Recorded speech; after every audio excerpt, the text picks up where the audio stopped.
सभी प्रिय विद्यार्थियों का एक बार पुनः स्वागत। प्रिय विद्यार्थियों, क्लास 12 ज्योग्राफी के अंतर्गत अपन मानव भूगोल में अध्ययन कर रहे थे। 9 चैप्टर में आपको कंप्लीट करवा चुका हूँ। आज अपन 10वें चैप्टर की चर्चा करेंगे जो हमारे बोर्ड एग्ज़ाम के लिए अति महत्वपूर्ण होने वाला है। तो विशेष तौर से आपको ये भी ध्यान देना है कि बोर्ड परीक्षा में अपने अच्छे मार्क्स आएँ। तो अच्छे मार्क्स तभी आ सकते हैं जब प्रिय विद्यार्थियों आप इनका सही तरीके से अध्ययन करोगे। तो चलो आज के लिए हम स्टार्ट करते हैं। अध्याय 10 विश्व परिवहन एवं संचार। विद्यार्थियों, इस अध्याय के अंतर्गत अपने को विश्व के परिवहन एवं संचार के साधनों के बारे में अपने को चर्चा करनी है जो हमारे लिए महत्वपूर्ण होने वाले हैं। देखिए, सबसे पहले परिवहन की परिभाषा अपन समझने का प्रयास करते हैं कि परिवहन है क्या। तो वैसे आप सभी विद्यार्थी जानते हैं कि परिवहन का मतलब क्या होता है कि कोई भी एक स्थान से दूसरे स्थान तक जाने के लिए हम जिस साधन का उपयोग करते हैं वह साधन या वह जो प्रक्रिया है वही क्या है, परिवहन है। तो यहाँ पे परिभाषा दी है बहुत ही शॉर्ट में, वस्तु तथा व्यक्तियों को एक स्थान से दूसरे स्थान तक ले जाने की प्रक्रिया को परिवहन कहते हैं। ले जाने की प्रक्रिया को क्या कहते हैं, परिवहन कहते हैं। इसके बाद में देखिएगा, दूसरा बिंदु है संचार। संदेशों व सूचनाओं का आदान प्रदान संचार कहलाता है। कहने का मतलब एक्स कम्युनिकेशन, संदेशों का आदान प्रदान। कोई भी संदेश आपने वहाँ तक पहुँचाया, वहाँ का संदेश आप तक पहुँचा, यह आदान प्रदान क्या कहलाता है, संचार कहलाता है। संचार व परिवहन घनिष्ठ संबंध है, अर्थात ये आपस में एक दूसरे से जुड़े हुए हैं। जुड़ने का मतलब ये नहीं कि चिपके हुए हैं। कहने का मतलब आपस में इनके जो कम्युनिकेशन की स्थिति है वो अधिकतर बंधी हुई है, जिस कारण परिवहन के सभी रूपों को संचार पथ भी कहा जाता है। अब आगे विद्यार्थियों पर चर्चा करते हैं परिवहन की विधाएं, अर्थात विधाओं का मतलब है कि परिवहन किस तरह का होता है या परिवहन के प्रकार क्या है, किन किन आधारों पर अपन ये बता सकते हैं कि परिवहन इस तरह से है। तो सबसे पहले अपन बात करें स्थल मार्ग की। तो स्थल मार्ग में देखिएगा, पहला है सड़क मार्ग, कम दूरी के परिवहन के लिए सबसे उपयोगी। जो कम दूरी होती है ना उसके लिए सबसे उपयोगी है ये। जैसे अपने को यहाँ से राजस्थान से मान लीजिए आप जयपुर से दिल्ली जाना चाहते हो तो सड़क मार्ग के आधार पर भी आप आसानी से जा सकते हो। या ज़्यादा दूरी हो, जैसे अपने को दिल्ली से बॉम्बे जाना है तो वहाँ तक जाने में सड़क मार्ग से अपने को काफ़ी टाइम लग जाता है और इस कारण से हम दूसरे मार्गों का उपयोग करते हैं। दूसरा है रेल मार्ग। भारी पदार्थों को बड़ी मात्रा में आंतरिक परिवहन के लिए रेल परिवहन सबसे उपयुक्त है। अर्थात भारी जो पदार्थ है, भारी सामग्री है, उनको एक स्थान से दूसरे स्थान तक पहुंचाने के लिए सबसे अधिक प्रयोग में लिया जाने वाला मार्ग है रेल मार्ग। इसके बाद में बात करते हैं दूसरा जल मार्ग। यह परिवहन का सबसे सस्ता माध्यम है। विश्व का अधिकांश अंतर्राष्ट्रीय व्यापार जल मार्ग द्वारा ही होता है। अंतर्राष्ट्रीय व्यापार अर्थात एक देश से दूसरे देश का जो व्यापार होता है, सामानों के लाने ले जाने की जो क्रिया होती है, या कच्चे तेल हुए या किसी भी प्रकार का जो भी व्यापार किया जाता है वो जल मार्गों के माध्यम से ही किया जाता है। तीसरा महत्वपूर्ण है अपने पास में वायु मार्ग। अधिक मूल्यवान, हल्की, शीघ्र नष्ट होने वाली वस्तुओं के परिवहन के लिए वायु परिवहन सबसे उपयुक्त है। अर्थात वायु परिवहन तब उपयोग में लिया जाता है जब अपने को अति आवश्यकता हो या जल्दी अपने तुरंत वो माल वहाँ पहुँचाना हो, या ऐसी कंडीशन हो कि ज़्यादा समय तक वो माल रुक न पाए या ख़राब होने की स्थिति हो, तो ऐसे में फिर हम वायु मार्ग का उपयोग करते हैं। जैसे दूध है, जो कहने का मतलब खाद्य प्रोडक्ट्स हैं, इनको एक स्थान से दूसरे स्थान पर पहुंचाने के लिए वायु मार्ग का ही प्रयोग किया जाता है। चौथा अपने पास में है जिसके बारे में चर्चा करते हैं, पाइपलाइन व केबल मार्ग। देखो, पाइपलाइन या केबल मार्ग का मतलब ये होता है कि एक स्थान से दूसरे स्थान पर हम किसी भी तरल जो पदार्थ होता है उसको आसानी से पहुँचा सकते हैं शीघ्रता से और बिना खर्चा किए हुए। एक बार खर्चा होगा, बार बार खर्चा नहीं होगा। तो यहाँ पे अपने को साधनों की इनकी आवश्यकता इतनी नहीं पड़ती है। तो पाइपलाइन वो केबल मार्ग। देखो, शीघ्रता से कम लागत में परिवहन संभव हो सकता है पाइपलाइन के माध्यम से। केबल मार्गों से संदेशों का आदान प्रदान भी शीघ्रता से व कम लागत में संभव है। केबल का मतलब होता है जैसे अपन टेलीफोन की लैंडलाइन होती है, तो इनमें भी हम कम लागत के आधार पर ही संदेशों को एक स्थान से दूसरे स्थान तक आसानी से पहुंचा सकते हैं। अब देखिए 5वां बिंदु है रोपवे, रज्जू मार्ग। तीव्र ढाल वाले पर्वतीय क्षेत्र जहां सड़क मार्ग का निर्माण उपयुक्त नहीं होता, रोपवे मार्ग का निर्माण किया जाता है, जिसमें रस्सी तार के सहारे यात्रा की जाती है। ऑस्ट्रिया में ऐसे मार्गों को रज्जू मार्ग कहा जाता है। ध्यान रखना प्रिय विद्यार्थियों, रज्जू मार्ग किसे कहते हैं, आपसे आधे अंक का क्वेश्चंस पूछा जा सकता है। तो रज्जू मार्ग या रोपवे, रोपवे का मतलब ये होता है कि जैसे अपने पास में ऐसा स्थान हो जहाँ न तो हम किसी प्रकार से सड़क मार्ग के माध्यम से पहुँच पाएँ या न वायु मार्ग के माध्यम से पहुँच पाएँ, तो ऐसे स्थानों पर होता क्या है कि रोपवे बना दिए जाते हैं, अर्थात तार के सहारे झूले पे बिठाकर उसको वहाँ तक पहुँचाने का प्रयास किया जाता है पहाड़ी वाले क्षेत्रों में। तो ये ऐसी स्थितियाँ बनती है। अब हम सड़क परिवहन की चर्चा करते हैं। तो देखिए सड़क परिवहन विश्व के कुल परिवहन का 60% से अधिक सड़क परिवहन के माध्यम से किया जाता है। कुल पर्यावरण प्रदूषण में सड़क परिवहन का योगदान 17.5% है। छोटी दूरी के परिवहन के लिए सड़क परिवहन सबसे महत्वपूर्ण और लाभदायक होता है। छोटी दूरी का मतलब जैसे 150 किलोमीटर तक की दूरी तय करनी हो, 100 किलोमीटर की दूरी तय करनी हो, 500 तक भी चल जाता है आराम से। सड़क परिवहन के लिए सबसे अच्छा है, क्योंकि इसके द्वारा घर घर तक वस्तुओं को पहुंचाना या पहुंचाए जाना संभव है। भारी वर्षा ऋतु को छोड़कर सभी ऋतुओं में सड़क परिवहन के योग्य होते हैं। इस प्रकार सड़कें किसी भी देश के व्यापार वाणिज्य को विकसित करने व पर्यटन को बढ़ावा देने के लिए महत्वपूर्ण भूमिका निभाती है। अब इसके बाद में अपन चर्चा करते हैं सड़क परिवहन का विश्व वितरण। विश्व में सड़क परिवहन में व्यापक विषमता पाई जाती है। विश्व में जो सड़क परिवहन है उसमें व्यापक विषमता पाई जाती है। विश्व की कुल मोटर वाहन चलाने योग्य सड़क की कुल लंबाई मात्र 150 लाख किलोमीटर है, जिसका भी 33% भाग उत्तरी अमेरिका में है। सर्वाधिक जनसंख्या या सर्वाधिक संख्या व घनत्व भी उत्तरी अमेरिका में ही है। सड़कों की लंबाई के घटते क्रम में देश है संयुक्त राज्य अमेरिका, भारत, ब्राज़ील। तो इनमें सबसे ज़्यादा सड़कें हैं और इनकी लंबाइयाँ भी अधिक है इन देशों में। विश्व के प्रमुख मार्गों के बारे में चर्चा करते हैं। तो देखिए विद्यार्थियों, विश्व के प्रमुख मार्ग, महामार्ग दूरस्थ स्थानों को जोड़ने वाली पक्के सड़कें होती है। पान अमेरिका महामार्ग पहला है, विश्व का सबसे प्रमुख महामार्ग है पान अमेरिका महामार्ग। यह विश्व का सबसे लंबा महामार्ग नेशनल हाईवे है, जो दक्षिण अमेरिका और मध्य अमेरिका, यूएसए व कनाडा को जोड़ता है। कहने का मतलब 3 देशों को ये जोड़ने का काम करता है पान अमेरिका महामार्ग, जो विश्व का सबसे लंबा नेशनल हाईवे है। ये ध्यान रखना, बहुत ही इम्पोर्टेंट क्वेश्चन है ये परीक्षा के लिए, तो इसको ज़रूर ध्यान रखना विद्यार्थियों, ठीक है। अब हम बात करते हैं ट्रांस कनाडियन महामार्ग की। दूसरा है अपने पास में ट्रांस कनाडियन महामार्ग। संयुक्त राज्य अमेरिका के पश्चिमी तट पर स्थित कोलंबिया के वैंकूवर को पूर्वी तट पर स्थित न्यूफाउंडलैंड के सेंट जॉन नगर से जोड़ता है। कौन सा? ट्रांस कनाडियन महामार्ग। तो कहाँ से कहाँ जोड़ता है ये दोस्तों? वैंकूवर को पूर्वी तट पर स्थित न्यूफाउंडलैंड से सेंट जॉन से जोड़ने का काम करता है। तीसरा है अलास्का राजमार्ग। ये बहुत ही महत्वपूर्ण है और समुद्री भाग में अलास्का तक ले जाने के लिए ये सबसे महत्वपूर्ण है।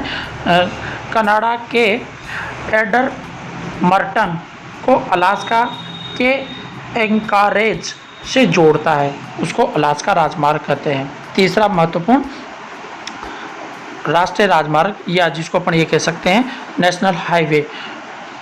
अब चौथा बिंदु आता है अपने पास है मॉस्को व्लादिवोस्टोक महामार्ग। तो मॉस्को व्लादिवोस्टोक महामार्ग के बारे में चर्चा करते हैं। यह यूरोप का महत्वपूर्ण जलमार्ग है। यूरोप में वाहनों की विशाल संख्या, मार्गों का सुविकसित जाल पाया जाता है। इस दृष्टि से रूस का औद्योगिक प्रदेश अधिक विकसित है, जिसकी दूरी मॉस्को है। हालांकि रूस का विशाल क्षेत्र होने के कारण रेल मार्ग अधिक महत्व रखता है। अब इसके बाद में अपन चर्चा करते हैं चीन में महामार्ग जो प्रमुख नगरों को जोड़ते हैं। तो देखिए विद्यार्थियों, चीन में महामार्ग प्रमुख नगरों को जोड़ते हुए क्रिस क्रॉस आकार के मार्गों का निर्माण करते हैं। क्रिस क्रॉस आकार के मार्गों का निर्माण करते हैं। E40, देखो ये यहाँ पे ध्यान रखना, E40 यूरोप का सबसे लंबा राजमार्ग है, जो 40 डिग्री उत्तरी अक्षांश के समानांतर फैला हुआ है। कहने का मतलब वर्ल्ड में जब अपन मैप के अंतर्गत देखते हैं तो अक्षांश और देशांतर, आपने विद्यालय के अंतर्गत भी इनको सही तरीके से समझा होगा, तो वहाँ अक्षांश और देशांतर 40 डिग्री उत्तरी अक्षांश के समानांतर ये रोड फैला हुआ है। अब अपने पास में आगे आता है भारत में सड़कों का विकसित जाल। अब भारत में सड़कों का विकसित जाल देखिएगा विद्यार्थियों, भारत में सड़कों का विकसित जाल पाया जाता है। भारत में 230 राष्ट्रीय राजमार्ग है। ध्यान रखना कितने राष्ट्रीय राजमार्ग है, 230, वेरी मोस्ट इम्पोर्टेंट, आधे अंक का क्वेश्चन है ना। भारत में NH 7, अब NH 44 राष्ट्रीय राजमार्ग भारत का सबसे लंबा राजमार्ग है, जो भारत के 7 राज्यों से गुजरता है। कौन सा, NH 44, पहले NH 7 था जो भारत का सबसे लंबा राजमार्ग था, परंतु अभी वर्तमान में NH 44 राजमार्ग सबसे लंबा है, 7 राज्यों से गुजरता है, जिसकी कुल लंबाई अपने पास में दे रखी है 2370 किलोमीटर दूरी तय करता है, या 2370 किलोमीटर लंबा है। यह उत्तर प्रदेश के वाराणसी स्थित हैदराबाद गेट से शुरू होकर तमिलनाडु के कन्याकुमारी को जोड़ता है। वर्तमान में इसे उत्तर दक्षिणी कॉरिडोर से जोड़ दिया गया है, जो अब श्री गंगानगर से कन्याकुमारी को जोड़ने का काम करता है। तो ध्यान रहे, श्री गंगानगर से लेकर कन्याकुमारी, अर्थात भारत के मानचित्र में अगर बात की जाए तो सबसे ऊपर है श्री गंगानगर, अर्थात जम्मू कश्मीर में, श्रीनगर जम्मू कश्मीर में है। तो वहाँ से लेकर कन्याकुमारी, और कन्याकुमारी नीचे दक्षिण भारत में है, तो वहाँ तक जोड़ने का ये काम करता है। अब आगे देखिएगा विद्यार्थियों, स्वर्णिम चतुर्भुज मार्ग के बारे में समझिएगा। इसमें कहा है भारत में प्रमुख मार्गों को जोड़ने वाली स्वर्णिम चतुर्भुज योजना का संबंध सड़क मार्ग से है, जो दिल्ली, मुंबई, चेन्नई व कोलकाता को जोड़ती है। स्वर्णिम चतुर्भुज मार्ग का मतलब ये है कि ये 4 छोटे छोटे शहर, ये शहर हैं, बड़े बड़े शहर हैं, इन शहरों को आपस में जोड़ने वाले जो रोड हैं, उन रोडों को क्या बोलते हैं, स्वर्णिम चतुर्भुज कहते हैं। तो ये चतुर्भुज आकार की स्थिति बनती है इस कारण से। अब विद्यार्थियों देखिएगा, यहाँ क्या कहा गया है कि को जोड़ती है। भारत सड़क द्वारा तीव्र गति से माल ढुलाई के लिए कॉरिडोर गलियारों का विकास किया गया है, जिससे उत्तर दक्षिणी व पूर्वी पश्चिमी गलियारों के नाम से जाना जाता है। उत्तर दक्षिणी गलियारा कश्मीर से कन्याकुमारी तथा पूर्व पश्चिम गलियारा पोरबंदर गुजरात से सिलचर असम को जोड़ता है। उत्तर दक्षिण व पूर्व पश्चिम कॉरिडोर मध्य प्रदेश के झांसी शहर में एक दूसरे को काटते हैं। अफ्रीका महाद्वीप का प्रमुख राजमार्ग अल्जीरिया से गुयाना राजमार्ग है। किसका, अफ्रीका महाद्वीप का सबसे महत्वपूर्ण राजमार्ग जिसकी बात अपन कर रहे हैं, अल्जीरिया से गुयाना राजमार्ग कहलाता है। अब हम आगे बात करते हैं सीमावर्ती सड़कें।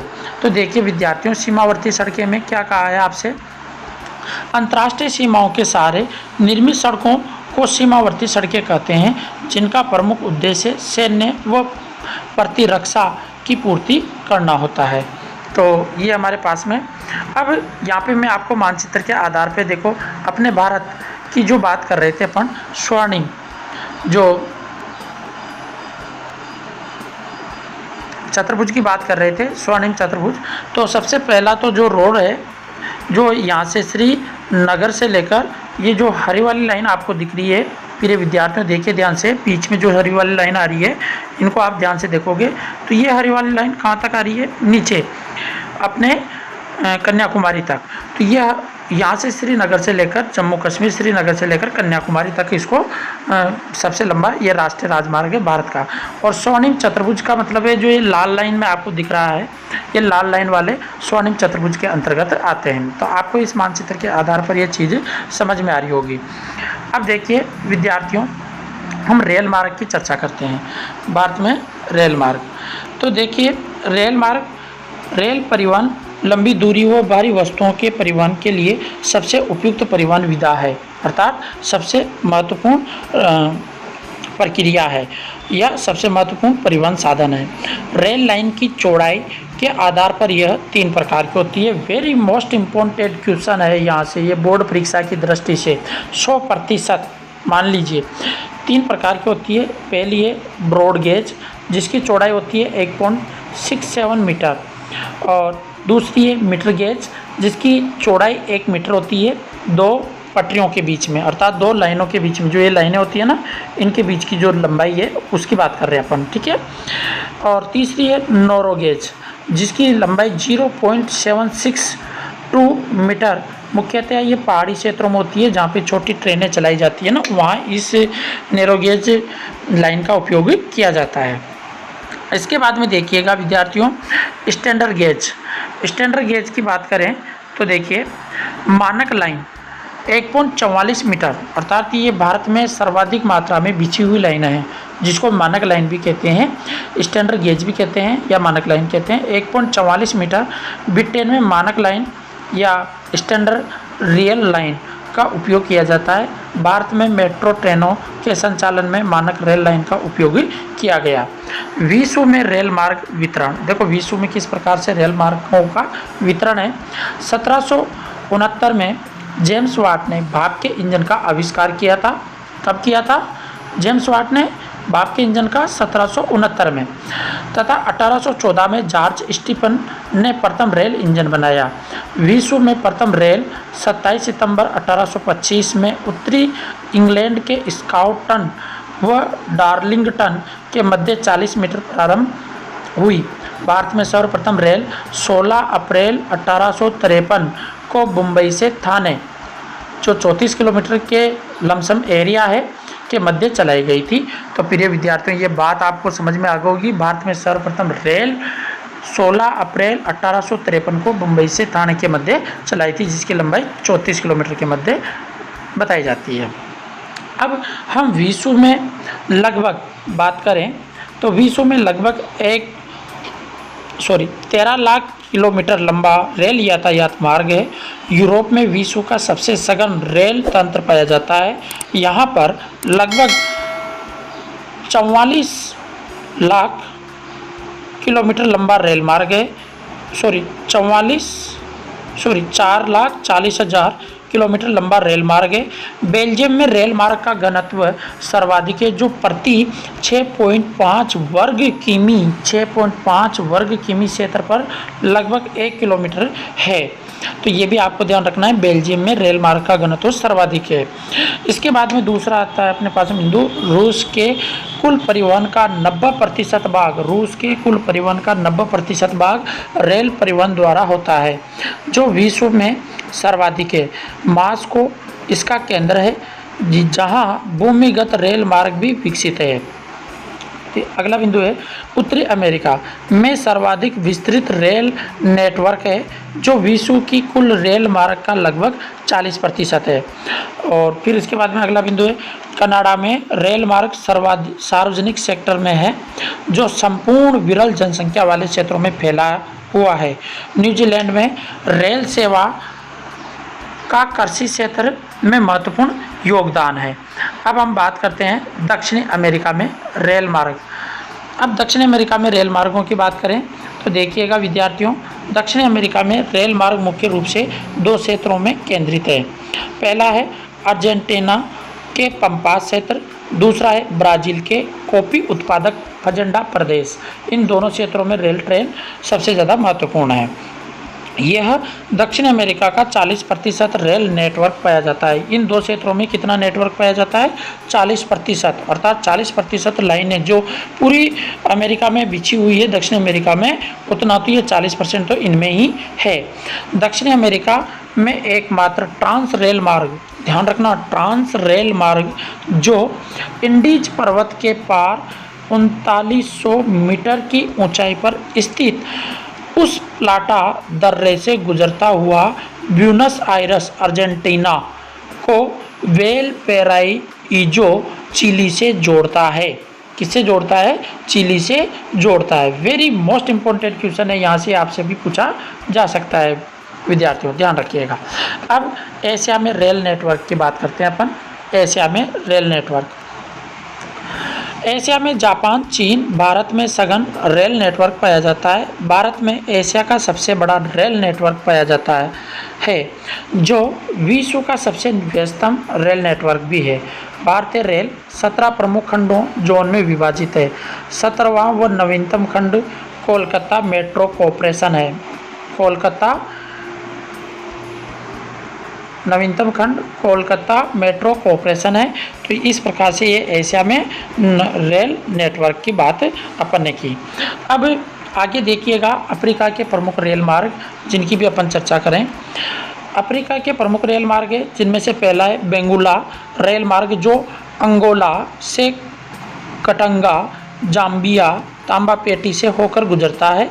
और दूसरा है तंजानिया रेल मार्ग जामिया तांबापेटी से तट पर स्थित दारे सलाम जाता है। कहाँ तक जाता है? दारे सलाम तक ये जाता है। आगे देखिएगा विश्व के प्रमुख रेल मार्ग।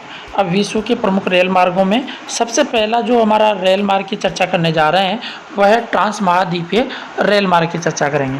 तो ट्रांस महाद्वीपीय रेल मार्ग के बारे में देखिएगा। ट्रांस लैटिन भाषा का शब्द है जिसका अर्थ के पार, अर्थात एक के पार का मतलब होता है उसके पार जाना, है ना, के पार होता है। अर्थात रेल मार्ग जो एक महाद्वीप के दोनों छोरों को जोड़ता है ट्रांस महाद्वीपीय रेल मार्ग कहलाता है। इसका निर्माण आर्थिक व राजनीतिक कारणों से लंबी यात्रा को सुविधाजनक बनाने के लिए भी किया जाता है। तो लंबी यात्रा को अपन सुविधाजनक बनाने के लिए इस प्रकार के रेल मार्गों का निर्माण करते हैं।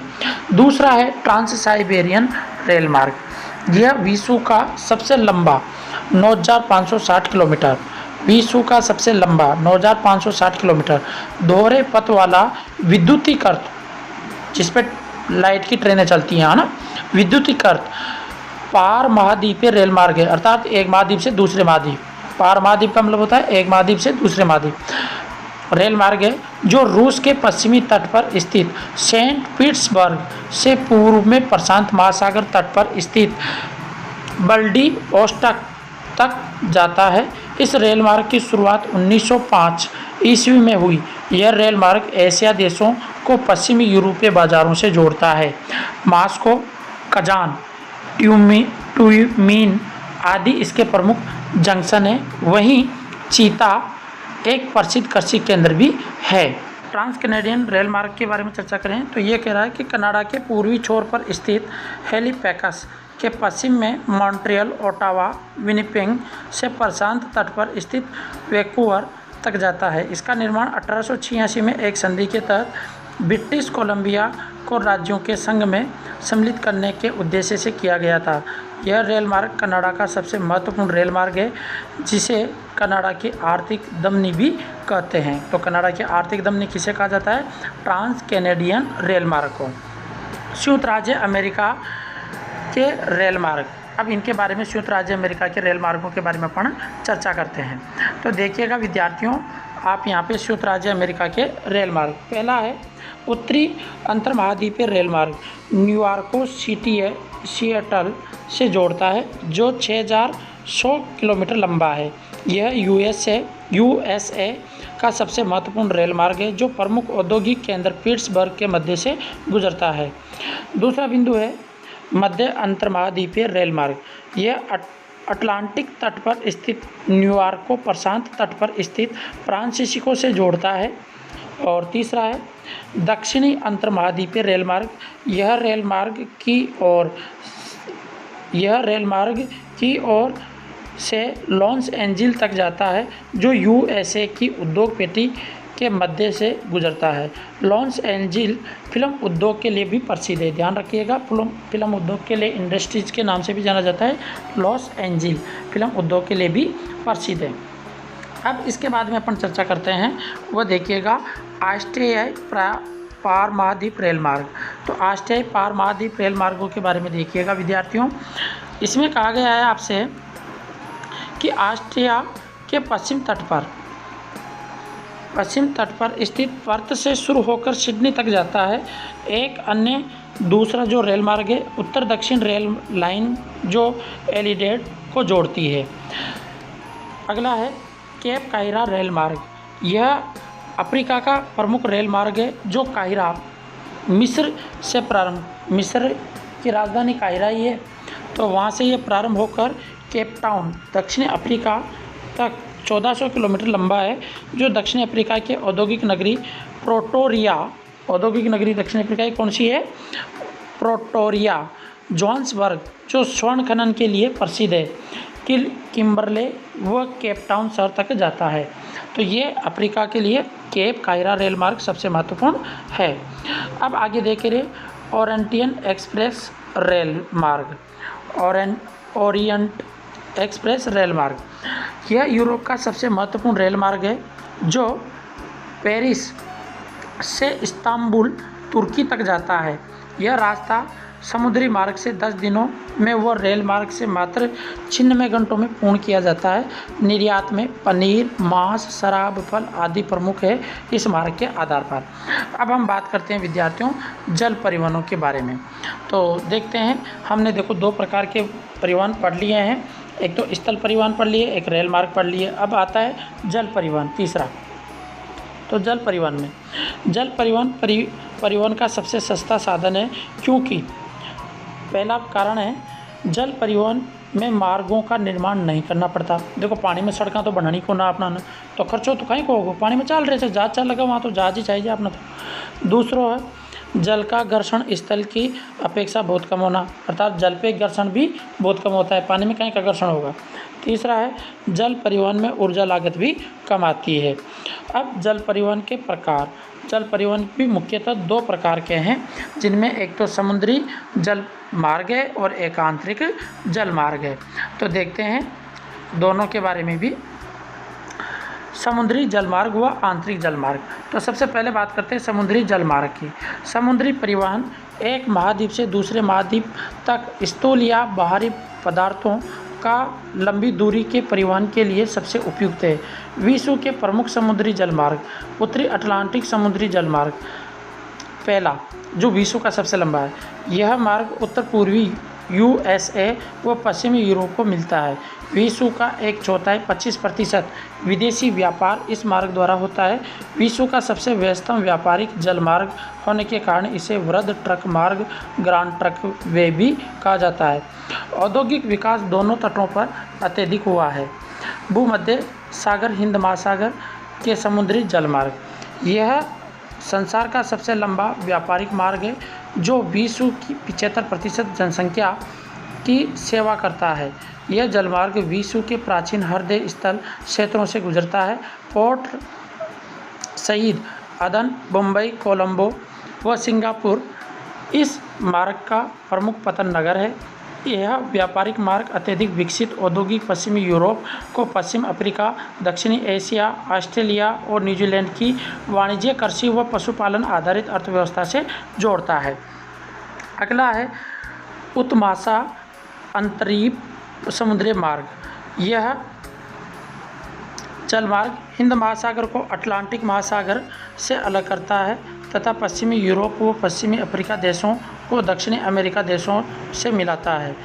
यह कम महत्वपूर्ण जलमार्ग है, क्योंकि दक्षिण अमेरिका व अफ्रीका में एक जैसे उत्पादन और संसाधन है। अब हम बात करते हैं प्रशांत सागर, जिसमें भी जलमार्गों की चर्चा अपन करने जा रहे हैं। प्रशांत सागर, यह जलमार्ग उत्तरी अमेरिका के पश्चिमी तट पर स्थित पतनों को एशिया के पतनों से जोड़ता है। उत्तरी प्रशांत महासागर के आर पार व्यापारिक मार्गों का संधि स्थूल होनोलुलु एक मार्ग पतन है। यह वैंकूवर, सिएटल, पोर्टलैंड, योकोहामा, यहाँ पे आप देखिएगा योकोहामा, हांगकांग, मनीला व सिंगापुर से जोड़ता है। दक्षिणी प्रशांत महासागर या जलमार्ग, यह जलमार्ग का प्रयोग हांगकांग, फिलीपींस, इंडोनेशिया पहुंचने के लिए किया जाता है। तटीय नौ परिवहन, तटीय नौ परिवहन लंबी तटरेखा वाले देशों के लिए अधिक उपयोगी है। संयुक्त राज्य अमेरिका, चीन, भारत व यूरोप के शेंगेन देशों की स्थिति तटीय नौ परिवहन की दृष्टि से बहुत ही महत्वपूर्ण है। अब यहाँ पे देखिएगा सेनेगल राष्ट्र, यह यूरोप के तटवर्ती देशों का एक संघ है जो तटवर्ती व्यापार को कर मुक्त करना व आपसी सहयोग के उद्देश्य से 1995 में संगठित किया गया था। तो सेनेगल राष्ट्र की बात कर रहे हैं। अब हमारे पास में आता है नौ परिवहन नहरें। नेक्स्ट वीडियो में मैं आपको डालूँगा पार्ट 2 में, क्योंकि वीडियो आपका ये काफ़ी लंबा हो जाएगा। तो तब तक आप इंतज़ार कीजिए। Thank you.